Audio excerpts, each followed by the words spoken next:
anaknya minta hajat tapi disuruh beristighfar, karena dengan istighfar ternyata hajat-hajat kita walaupun kita tidak minta dipenuhi oleh Sang Pencipta Allah Subhanahu wa taala. Ibnu Taimiyah berkata, fikiranku kadang-kadang terpaku kepada sebuah masalah yang sulit aku hadapi, enggak ada solusinya, maka aku beristighfar kepada Allah 1000 kali. Segala puji dan puja kehadirat Allah. Nahmaduhu wa nasta'inuhu wa nastaghfiruh. Hanya kepadanya kita memuji, meminta pertolongan serta bertaubat dari dosa-dosa kita. Wa na'udzu billahi min syururi anfusina.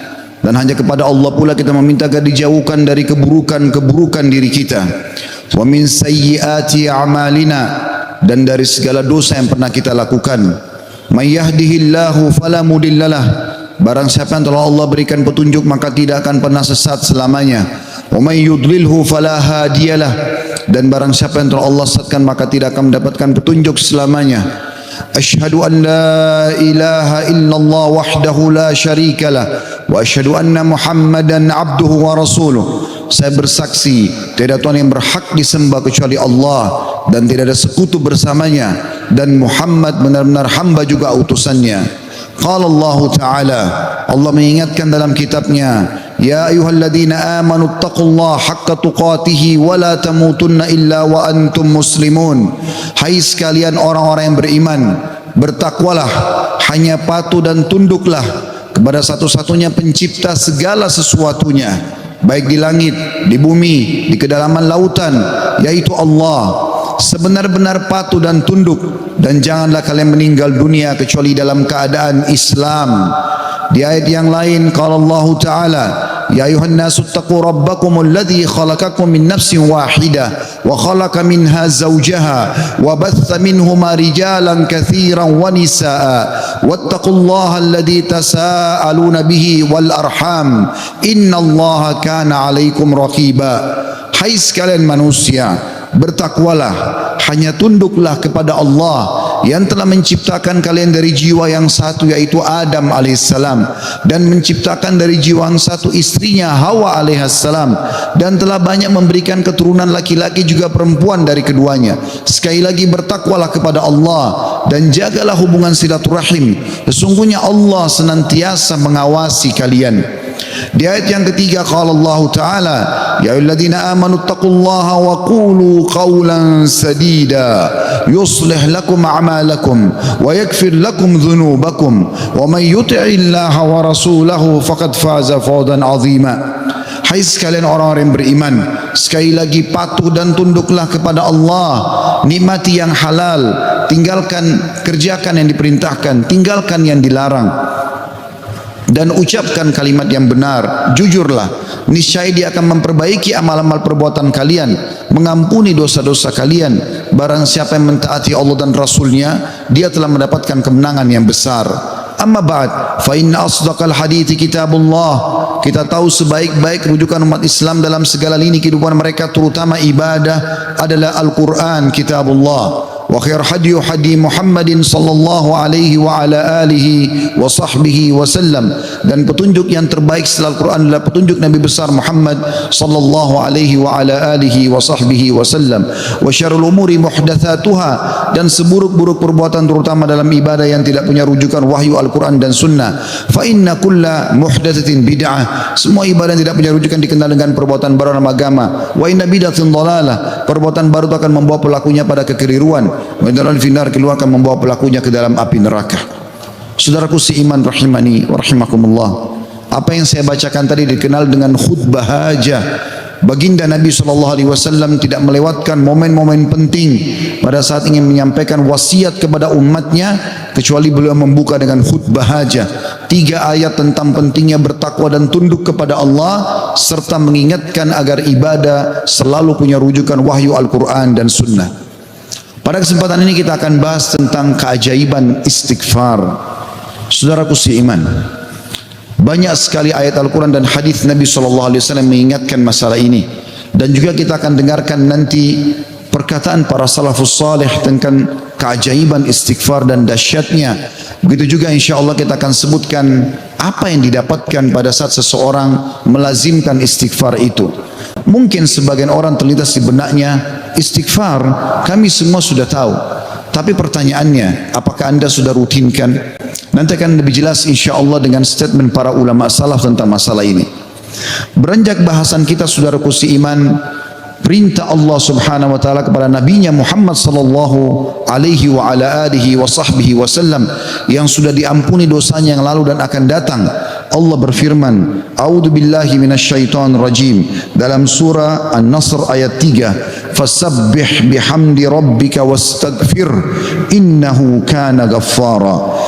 Maka bertasbihlah engkau hai Muhammad dengan memuji Tuhanmu dan mohon ampunlah kepadanya. Padahal Nabi Muhammad sallallahu alaihi wasallam sudah diampuni dosa-dosanya yang lalu dan akan datang. Sesungguhnya Dia Allah adalah zat yang Maha penerima taubat. Juga dalam ayat yang lain dalam surah Muhammad ayat 19 Allah memerintahkan nabinya Muhammad sallallahu alaihi wasallam istighfar. A'udzu billahi minasyaitonir rajim wastaghfir li dzambik walil mu'minina wal mu'minat wallahu ya'lamu mutaqallabakum wa mathwaakum. Dan mohonlah ampun bagi dosamu hai Muhammad dan bagi dosa orang-orang beriman laki-laki dan orang beriman perempuan, dan Allah Maha mengetahui tempat kamu berusaha dan tempat tinggalmu. Juga baginda Nabi sallallahu alaihi wa ala alihi wa sahbihi wasallam bersabda, wallahi inni la astaghfirannallah wa atubu ilaihi fil yawmi aktsara min 70 marrah. Demi Allah, padahal beliau tidak butuh untuk sumpah, tapi untuk memastikan tentang pentingnya pengucapan istighfar di lisan setiap orang di antara kita. Beliau mengatakan, demi Allah, aku selalu beristighfar kepada Allah. Artinya pengucapan permohonan maaf kepada Allah dan bertaubat kepadanya. Maksudnya mengucapkan ikrar tidak akan mengulangi kesalahan dalam setiap harinya lebih daripada 70 kali. Dan hadis ini hadis sahih diriwayatkan oleh Imam Muslim. Juga dalam riwayat yang lain Nabi SAW sebutkan fil yaumi mi'ata marrah, dalam setiap hari sampai 100 kali. Saudaraku seiman, para ulama salaf menjelaskan kepada kita bagaimana kedudukan istighfar. Bermula dari perkataan sahabat yang mulia Abu Musa al-Ash'ari radhiyallahu anhu. Beliau mengatakan, dahulu kita memiliki dua pelindung dari azab atau siksaannya Allah. Salah satunya telah pergi, yaitu keberadaan Rasulullah sallallahu alaihi wa ala alihi wa sahbihi wasallam di tengah-tengah kita. Selama Nabi masih hidup sallallahu alaihi wasallam, mereka tinggal datang ke Nabi mengatakan mohon ampunlah untuk kami.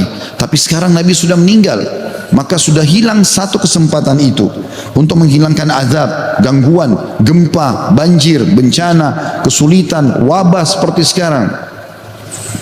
Dan tersisa satu, yaitu istighfar. Apabila ia juga telah pergi dari lisan seseorang di antara kita, maka niscaya kita binasa. Rabi' ibn Haytham rahimahullah, seorang ulama tabi'in berkata, merendahlah kalian kepada Rabb kalian, berdoalah kepadanya dikala senggang, maka Allah telah berfirman dalam hadis qudsi, man da'ani fir rakha'i ajabtuhu fi syiddah. Siapa yang memohon kepadaku pada saat dia senggang, aku akan penuhi kebutuhannya pada saat lagi sempit. Wa man sa'alani a'taitu, dan siapa yang memohon kepadaku pasti aku akan beri, kata Allah. Wa man tawadha'a li rafa'tu, dan siapa yang merendah karena aku akan angkat derajatnya. Wa man tafarraga li rahimtu, dan siapa yang meluangkan waktu untuk ibadah kepadaku, aku akan kasihi dia. Wa man istaghfarani ghafartulah, dan siapa yang memohon istighfar kepadaku, memohon ampun, aku pasti akan memaafkan kesalahannya. Sahal radhiyallahu anhu telah berkata tentang istighfar dalam menghapus dosa. Beliau mengatakan, permulaan istighfar adalah pengampunan atau mengingat, memanggil Allah, kemudian akan bergantung kepada Allah, lalu kemudian tidak akan mengulangi kesalahan-kesalahan. Ibnul Jauzi berkata rahimahullah, iblis berkata, aku membinasakan anak cucu Adam dengan dosa, dan mereka membinasakanku dengan istighfar dan ucapan la ilaha illallah. manakala aku melihat hal itu pada mereka, aku tanamkan hawa nafsu pada mereka, di mana mereka berbuat dosa tapi mereka tidak beristighfar karena mereka mengira diri mereka telah berbuat baik. Dan kata para ulama menanggapi statement Ibnu Jauzi rahimahullah, yang pertama syaitan tanamkan adalah supaya manusia lalai berbuat dosa. Syaitan akan lalaikan dia supaya tidak istighfar, karena istighfar adalah kata kunci dihilangkan dosa tersebut dan akhirnya azab Allah tidak datang. Qatadah rahimahullah berkata, Al-Quran menunjuki kalian penyakit dan juga obat sekaligus untuk menyembuhkan kalian. Penyakit kalian adalah dosa-dosa dan obat penyembuh kalian adalah istighfar. Permasalahan apapun akan selesai dengan istighfar. Andai saja sebuah wilayah disepakati dari pemimpinnya sampai masyarakatnya memasyarakatkan dan membudayakan istighfar di lisan mereka, di meja-meja makan mereka, di halaman rumah mereka, di meja-meja kerja mereka, di masjid mereka, di pasar mereka, demi Allah wahai saudaraku seiman, permasalahan di wilayah itu akan selesai semuanya dan rezeki akan terbuka seluas-luasnya. Anda akan dengarkan nanti kurang lebih 9 manfaat daripada istighfar itu sendiri. Ali radhiyallahu anhu berkata, sahabat Nabi yang mulia ini berkata, yang aneh adalah orang yang binasa padahal keselamatan ada bersamanya.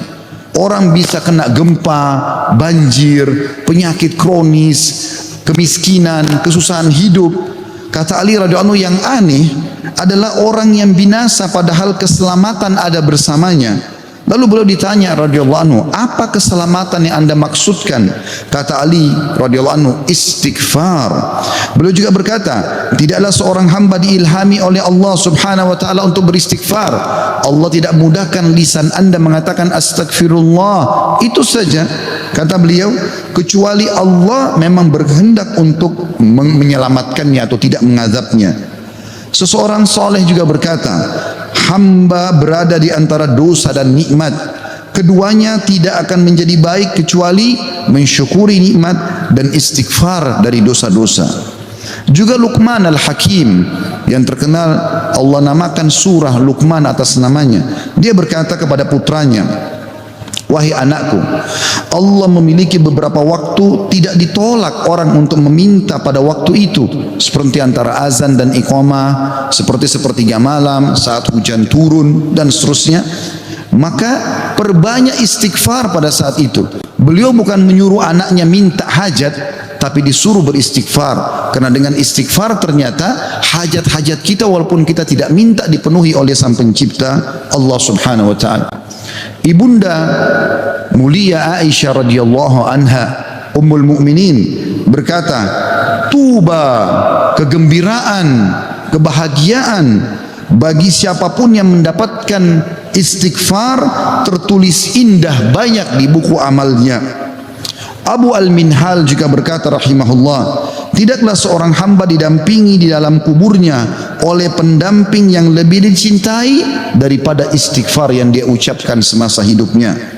Al-Hasan Basri berkata rahimahullah, perbanyak istighfar di rumah-rumah kalian, di meja-meja makan kalian, di jalan-jalan kalian, di pasar-pasar kalian, di majlis-majlis kalian, karena kalian tidak tahu kapan ampunan akan turun. Seorang Badui berkata, siapa yang ingin menjadi tetangga kami di tanah kami, hendaklah memperbanyak istighfar, karena istighfar adalah awan tebal yang mengandung air atau hujan yang lebat, maksudnya rezeki.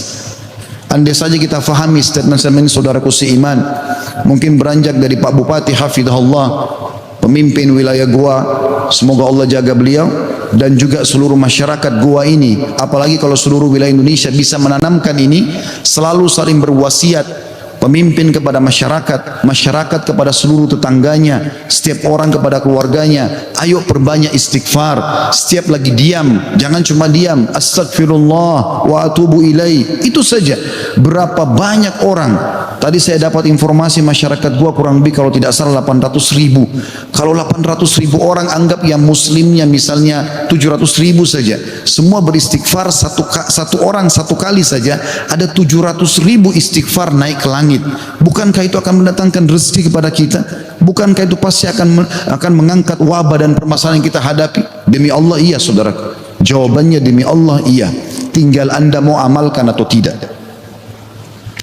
Juga Bakar bin Abdullah Al-Muzani rahimahullah berkata, kalian banyak berbuat dosa, maka perbanyaklah istighfar. Karena seseorang kalau menemukan istighfar dalam catatan amalnya, pada setiap jarak 2 baris buku amalnya hari kiamat, dia akan senang melihatnya. Ibnu Taimiyah berkata, ini statement terakhir dalam perkataan salafus salih. Saya akan masuk setelah itu keutamaan daripada istighfar itu sendiri sebagai penutup khutbah kita insyaallah. Ibnu Taimiyah berkata, fikiranku kadang-kadang terpaku kepada sebuah masalah yang sulit aku hadapi, enggak ada solusinya, maka aku beristighfar kepada Allah 1000 kali.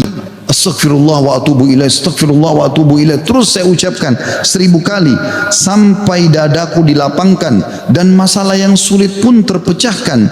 Aku kadang berada di pasar, masjid atau sekolah, tapi hal itu tidak menghalangiku dari zikir dan istighfar sampai aku meraih apa yang aku inginkan. Istighfar teman-teman sekalian. Baik, kira-kira orang yang bertanya, apa yang saya dapatkan kalau saya beristighfar? Yang pertama, akan dicatatkan pahala buat anda sendiri. Karena istighfar ucapan yang tidak butuh energi banyak, hanya lisan dan bibir kita yang tergerakkan, ya, suara sedikit saja, tidak ada energi yang besar. Itu adalah ibadah yang besar pahalanya. Allah subhanahu wa ta'ala memerintahkan kita dan memerintahkan juga Nabinya Muhammad sallallahu alaihi wasallam untuk beristighfar kepadanya. Allah berfirman di dalam surah Mu'min ayat 55, A'udzu billahi minasyaitonir rajim, fasbir inna wa'dallahi haqqun wastaghfir li dzambik wastaghfir li dzambika wasabbih bihamdi rabbika bil asyi wal ibkar. Maka bersabarlah kamu hai Muhammad dan pengikutmu dalam melalui kehidupan dunia dengan segala macam cobaannya. Toh ada kehidupan akhirat yang akan abadi dengan nikmat. Karena sungguhnya janji Allah itu benar, tidak ada kedustaan. Salat, puasa, zakat, bakti sama orang tua, bersedekah, zikir, doa, apa saja kerjakan, semua akan kau dapatkan hasilnya. Dan mohonlah ampunan untuk dosamu hai Muhammad, dan pengikutmu juga perintahkan mereka lakukan itu. Dan bertasbihlah seraya memuji Tuhanmu pada waktu pagi atau pada waktu petang dan juga pagi hari. Kemudian juga Allah mengatakan dalam surah Al-Muzammil ayat 20, a'udzubillahi minasyaitonir rajim, wastaghfirullah innallaha ghafurur rahim. Dan mohonlah selalu ampunan kepada Allah, istighfar. Sesungguhnya Allah Maha Pengampun lagi Maha Penyayang. Dan yang terakhir ayat Al-Quran adalah Al-Imran 133. Tentu ayat banyak sekali tapi saya singkatkan di sini karena khutbah Jumat. A'udzubillahi minasyaitonir rajim. Wasari'u ila magfiratin min rabbikum wa jannatin arduhas samawati wal ardu iddat lil muttaqin. Dan bersegeralah kamu kepada ampunan dari Tuhanmu dan kepada surga yang luasnya seluas langit dan bumi yang disediakan untuk orang-orang beriman. Yang kedua saudaraku seiman, istighfar sebab utama datangnya rezeki. Allah menyebutkan dalam Al-Quran, ya, apa yang diucapkan oleh lisan nabinya yang mulia Nuh alaihissalam dalam surah Nuh ayat 10 sampai ayat 12. A'udzu billahi minasyaitonir rajim. Faqultu astaghfiru rabbakum innahu kana ghaffara yursilis samaa 'alaikum midrara wa yumditkum bi amwalin wa banina wa yaj'al lakum jannatin wa yaj'al lakum anhara. Maka aku berkata kepada kaumku, ya Allah, kata Nabi Nuh, mohonlah ampun kepada Tuhan kalian. Sesungguhnya Dia Allah adalah Maha Pengampun. Niscaya dengan mohon ampun istighfar kalian itu, Dia Allah akan mengirimkan hujan kepadamu yang lebat dan memperbanyak harta juga anak-anakmu dan mengadakan untukmu kebun-kebun dan mengadakan di dalamnya sungai-sungai. Juga dalam surah Hud ayat 52, Allah Subhanahu wa taala berfirman, A'udzubillahi minasyaitonir rajim. Ya qaumi, Nabi Hud berkata alaihissalam, ya qaumi istaghfiru rabbakum thumma tubu ilaihi yursilis samaa alaikum midrara wa yazidkum quwwatan ila quwwatikum wa la tatawallaw mujrimin. Hai kaumku, kata Nabi Hud alaihissalam, banyaklah mohon ampunlah kepada Tuhan kalian dan bertobatlah kepadanya. Niscaya pasti dengan istighfar dan tobat kalian Dia menurunkan hujan yang sangat deras atasmu. Maksudnya subur. Hujan bukan mematikan tapi membawa berkah. Dan Dia akan menambahkan kekuatan kepada kekuatanmu. Fisikmu akan kuat, fikiranmu, jiwamu akan sehat. Dan janganlah kamu berpaling dengan berbuat dosa. Al-Qurtubi rahimahullah berkata tentang tafsir surah Hud ayat 52, di dalam ayat-ayat ini terdapat dalil bahwa istighfar digunakan untuk meminta rezeki dan hujan. Juga Ibnu Katsir berkata rahimahullah dalam tafsir beliau surah Hud ayat 25, jika kalian bertobat dan memohon ampunan kepada Allah serta kalian mentaatinya, niscaya Allah akan memperbanyak rezeki kalian, memberikan kalian minum dengan nikmat-nikmat langit, mengeluarkan untuk kalian nikmat-nikmat bumi, menumbuhkan untuk kalian tumbuh-tumbuhan, mengalirkan untuk kalian air, dan menjadikan untuk kalian kebun-kebun. Di dalamnya terdapat berbagai macam buah-buahan, dan Dia menyelingi di antara kebun-kebun tersebut sungai-sungai yang mengalir. Yang ketiga, saudaraku seiman, istighfar sebab masuk ke dalam surga. Sebagaimana kita sudah tahu bersama-sama, salah satu zikir pagi dan petang yang sangat dianjurkan adalah membaca Sayyidul Istighfar, tuannya istighfar, yaitu lafadznya sebagaimana dinukil dari Nabi SAW. Beliau mengatakan, Allahumma anta rabbi la ilaha illa anta khalaqtani wa ana abduka wa ana ala ahdika wa wa'dika mastata'tu a'udhu bika min syarri ma sana'tu abu'u laka bi ni'matika alayya wa abu'u bidzambi faghfirli fa innahu la yaghfiru dhunuba illa ant. Yang artinya, ya Allah, sungguhnya Engkau adalah Rabbku, penciptaku. Tidak ada Tuhan yang berhak disembah kecuali Engkau. Engkaulah yang telah menciptakanku dan aku adalah hambamu. Aku senantiasa berada dalam perjanjian bersamamu. Maksudnya mentauhidkan Allah dan tidak bermaksiat. Dan aku yakin akan janjimu tentang pahala bagi orang-orang mukmin semampuku. Aku berlindung kepadamu dari kejelekan yang aku perbuat. Aku mengakui nikmatmu kepadaku serta aku mengakui dosaku. Oleh karena itu ampunilah aku, karena sungguhnya tidak ada yang mengampuni dosa kecuali Engkau. Kata Nabi SAW, siapa yang mengucapkan ini, man qalaha minan nahari mukinan, dia yakin, besok dia ucapkan di siang hari atau pagi hari dengan yakin dalam hatinya, famata min yaumihi, kemudian dia meninggal pada hari itu, qabla an yumsiya, sebelum tiba di sore hari, fahuwa min ahlil jannah, dia pasti masuk ke dalam surga. Wa man qalaha minal laili wa huwa mukinun biha, dan siapa ucapkan walaupun sekali saja di malam hari, famata, maka kemudian dia mati, qabla an yusbih, sebelum dia tiba pagi hari, fahuwa min ahlil jannah. Yang keempat, istighfar adalah sebab dihapuskannya dosa. Mohon maaf kalau sedikit panjang, saya minta waktu sekian beberapa menit lagi. Kata ada berkata radhiyallahu rahimahullah, sesungguhnya Al-Quran menunjuki kalian tentang penyakit dan penyembuhannya, yaitu dosa adalah penyakit dan penyembuhannya adalah istighfar. Allah berfirman, a'udzubillahi minasyaitonir rajim, dalam surah Al-Imran 135, walladzina idza fa'alu fahishatan aw zalamu anfusahum dzakarullaha fastaghfaru lidzunubihim wa man yaghfiru dzunuba illallah wa lam yusirru ala ma fa'alu hum ya'lamun. Dan juga orang-orang yang apabila mengerjakan perbuatan keji dan menganiaya diri mereka, kalau mereka buat dosa, maka mereka ingat kepada Allah lalu mereka memohon ampun terhadap dosa-dosa mereka, dan siapa lagi yang dapat mengampuni dosa selain Allah, dan mereka terus mereka tidak meneruskan perbuatan dosa itu sedang mereka mengetahuinya. Kemudian teman-teman sekalian, selanjutnya adalah yang kelima, istighfar mencegah hukuman dari Allah Subhanahu wa taala. Saya ambil satu saja. Al Hasan Basri rahimahullah berkata, wahai anak Adam, meninggalkan dosa lebih ringan bagimu daripada mencari taubat, dan ketahuilah bahwasanya pada saat kau meninggalkan perbuatan dosa atau kau beristighfar pada saat berbuat dosa, maka azab Allah tidak akan datang. Karena Allah berfirman dalam surah Al-Anfal ayat 33, a'udzubillahi minasyaitonir rajim, wa ma kana Allahu liyu'adzibahum wa anta fihim wa ma kana Allah mu'adzibahum yastaghfirun. Dan Allah sekali-kali tidak akan mengadab mereka sedangkan kamu berada di tengah-tengah mereka, hai Muhammad, dan tidak pula Allah akan mengadab mereka sedang mereka selalu memohon ampun. Yang keenam, istighfar sebab diangkatnya derajat dalam sebuah hadis, ajarkan bab ini kepada anak anda. Dalam hadis riwayat Ahmad dengan sanad hasan, kata baginda Nabi SAW, Inna Allah Azza wa Jalla yarfa'ud darajati lil abdi salihi fil jannah fayaqulu ya Rabbi anna li hadhihi fayaqulu bi istighfari waladika lak. Sesungguhnya Allah yang maha suci dan maha tinggi mengangkat derajat seseorang hamba saleh di surga sehingga dia bertanya, yang sudah mati diangkat derajatnya tinggi di surga. Hamba ini bingung, dia tidak pernah merasa berbuat amal yang bisa membawa dia ke derajat itu. Lalu dia bertanya, wahai Rabbku, dari mana nikmat ini hamba dapatkan? Maka kata Allah SWT, dari istighfar anakmu untukmu. Yang ketujuh, istighfar adalah sebab disucikan hati. Sebagaimana Nabi SAW bersabda, Innal mu'mina idha adzamba dzamban kanat nuqtatan sauda'u fi qalbihi. Kalau seorang mukmin berbuat dosa akan menjadi titik hitam dalam hatinya. Fa in taba wa naza wastaghfara su'ika qalbuhu minha. Kalau dia bertaubat kemudian dia beristighfar kepada Allah, meninggalkan dosanya, maka akan diangkat noda hitam itu dalam hatinya. Fa in zadat hatta taklufa qalbu fadzalika ar-rana alladhi dzakarahu Allah fi kitabih kalla barrana ala qulubihim ma kanu yaksibun.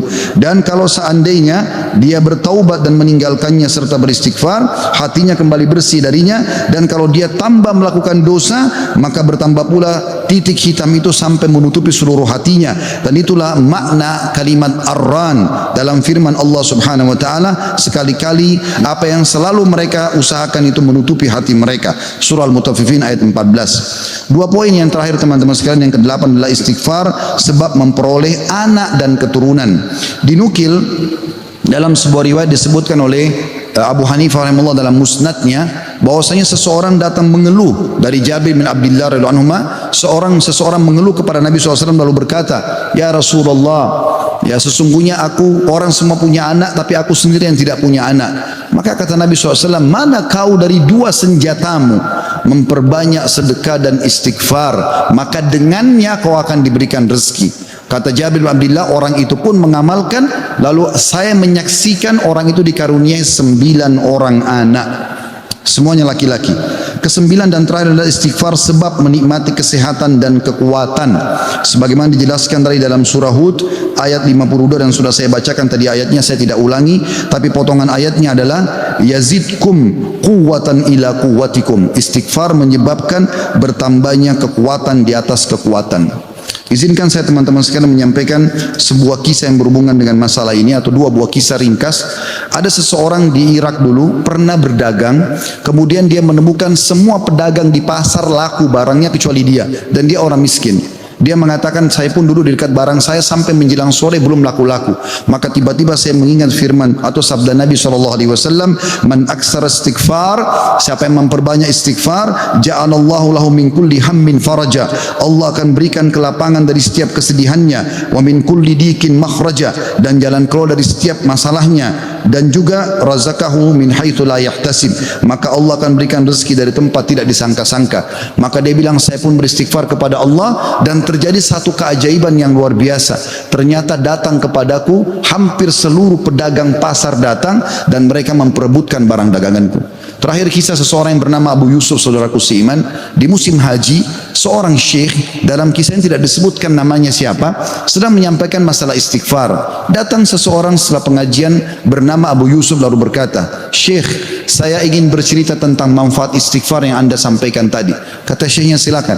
Dia bilang, saya menikah bertahun-tahun tidak punya anak sama sekali, dan saya sama istri saya sedih. Lalu satu waktu saya pernah mendengarkan sebuah siaran tentang makna firman Allah SWT surah Nuh ayat 10 sampai ayat 12, tadi sudah saya bacakan ayatnya, bahwasanya orang kalau istighfar akan diturunkan hujan dari langit, diberikan keturunan dan juga harta. Lalu saya mengatakan kepada istri saya, wahai Ummu Yusuf, ayo kita istighfar, sudah bertahun-tahun kita berusaha berobat sana sini tidak punya anak. Maka dia sama istrinya yang mengatakan, kami pun beristighfar tidak mengenal waktu, tidak mengenal tempat kecuali di WC. Kita tidak baca di WC, di tempat tidur, di ruang makan, di halaman, selalu baca. Dan subhanallah, kata dia, Syekh, bulan itu Ummu Yusuf hamil dan lahirlah Yusuf. Begitu selesai hamil lagi masa nifas, saya bilang, Ummu Yusuf, kita sudah bertahun-tahun tidak punya anak, ayo kita istighfar kepada Allah untuk anak yang kedua. Kata dia, Anda tahu Syekh, selesai nifas Ummu Yusuf hamil dan kami dapat lagi anak kedua, dua-duanya laki-laki. Setelah anak kedua lahir di masa nifas, saya bilang lagi, wahai Ummu Yusuf, kita beristighfar kepada Allah untuk anak yang ketiga. Maka saya sama Ummu Yusuf beristighfar yang ketiga, dan ternyata selesai masa nifas hamil dan juga melahirkan di tahun ketiga anak laki-laki yang ketiga. Kata Syekhnya, semoga Allah berkahi. Itu betul-betul firman Allah. Allah mengatakan Allah tidak akan pungkiri janjinya. Dia mengatakan belum selesai kisah saya Syekh. Setelah itu Ummu Yusuf berkata, wahai Abu Yusuf, kita berhenti dulu istighfar untuk mohon anak, istighfar untuk yang lainnya, tapi permohonan anak berhenti dulu sampai anak-anak besar. Kami sepakat 2-3 tahun, kemudian saya mengatakan, Ummu Yusuf, sekarang saatnya kita minta agar Allah berikan kita anak perempuan yang cantik dan salihah. Maka kami pun beristighfar, dan ternyata Ummu Yusuf hamil, dan sekarang saya di musim haji, wahai Syekh, sedang datang bersama Ummu Yusuf yang baru saja melahirkan bersama dengan bayinya, bayi perempuan. Aqulu qauli hadza, saya sudah mengucapkan perkataan saya ini, wa astaghfirullah li wa lakum, dan saya beristighfar kepada Allah, mengajak jamaah istighfar kepada Allah, fastaghfiruhu innahu huwal ghafurur rahim. Beristighfarlah sungguh Dia Maha Pengampun dan juga Maha Pengasih. Alhamdulillah, wassalatu wassalamu ala Rasulillah. Segala puji dan puja kehadirat Allah Subhanahu wa taala, juga salawat dan taslim kepada Nabi besar Muhammad sallallahu alaihi wa ala alihi wa sahbihi wasallam. Hari Jumat adalah hari yang mulia saudaraku seiman, dan ada waktu mustajab doa. Dalam dua riwayat, yang pertama riwayat Imam Muslim, kata Nabi SAW, tidak ada seorang muslim pun berdoa di hari Jumat kecuali diijabah, dan kejarlah pada saat khatib di khutbah kedua sampai diiqamahkan solat. Makanya semua khatib pasti berdoa di khutbah kedua. Yang kedua riwayat An-Nasai, kata Nabi SAW, Jumat ada 12 waktu, tidak ada seorang muslim yang berdoa kecuali diijabah sama Allah, dan perbanyak doa selepas asar sampai terbenam matahari. Maka jangan kita sia-siakan waktu mustajab ini. Mari kita hadirkan hati dan fikiran kita untuk berdoa kepada Allah Subhanahu wa taala, semoga Ia mengijabahnya. Alhamdulillahi Rabbil Alamin. Kami memuji-Mu ya Allah sebagaimana layak Kau dipuji sebagai pencipta. Dan juga kami mengucapkan salam hormat kami kepada Nabi Muhammad sallallahu alaihi wasallam, sebagaimana Engkau telah mengucapkan salam hormat kepadanya. Ya Allah, kami tidak berkumpul di salah satu rumah-Mu ini kecuali karena ingin menjalankan perintah dan kewajiban yang Kau bebankan kepada kami. Maka ikhlaskan niat kami, dan terimalah seluruh amal-amal soleh yang pernah kami kerjakan, baik kami ikhlas atau kurang ikhlas, yang sedang kami kerjakan, yang akan kami kerjakan sampai menjelang ajal datang nanti. Sesungguhnya la haula wala quwata illa bik, kami tidak punya daya dan kekuatan kecuali dengan izin-Mu. Ya Allah, ampunilah seluruh dosa-dosa kami, dosa kedua orang tua kami, dosa seluruh kerabat-kerabat kami, dosa seluruh kenalan-kenalan kami, bahkan dosa seluruh muslimin dan muslimat, mukminin dan mukminat yang hidup dan juga yang sudah meninggal. Ya Allah, janganlah Engkau bubarkan kami dari solat Jumat yang mulia ini kecuali Engkau telah bersihkan dosa-dosa kami, dan Engkau ganti semuanya menjadi pahala dengan izin-Mu, karena Engkau telah mengucapkan dalam satu firman-Mu, ulaika alladhina yubaddilullahu sayyi'atihim hasanat. Mereka adalah hamba-hamba yang Allah ganti dosa-dosanya menjadi pahala. Ya Allah, jadikan negara kami Indonesia negara yang aman, tentram, damai. Seluruh umat Islam di bawah naungan ukhuwah Islamiyah. Dalam hal ibadah mereka kembali kepada Al-Quran dan Sunnah.